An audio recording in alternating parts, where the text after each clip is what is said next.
bien entendu que par leur, comment dire, la vision de l'homme que les chrétiens développent, pour employer un grand mot, mais leur anthropologie, et on l'a bien vu dernièrement hein, sur les enjeux de société, les chrétiens ont leur mot et doivent avoir un mot à dire. Alors là, c'est le député qui vous parle, le politique. Je suis très attaché à la laïcité.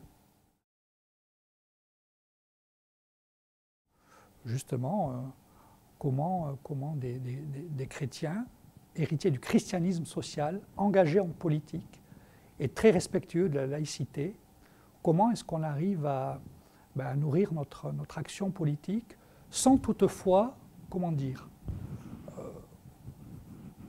sans toutefois mélanger les gens, une fois de plus, et créer un courant, puisque nous sommes au Parti socialiste, un courant chrétien au sein du Parti socialiste. Quoi, hein. Mais comment on fait coexister en nous le fait qu'on est à la fois catholique et député socialiste, et comment notre christianisme peut nourrir notre réflexion politique, mais une fois de plus, sans que ça soit sur la place publique, sans que, lorsqu'on intervient en tant que politique, en tant que député, on ne part jamais du postulat, voilà, je suis chrétien, voilà ce que je pense. C'est pas du tout ça le sujet, quoi. Mais en revanche,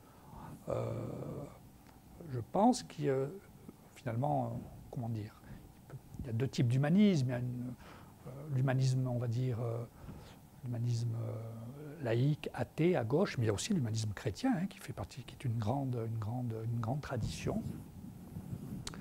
Et on veut faire vivre ce qu'on appelle à gauche la biodiversité. Voilà.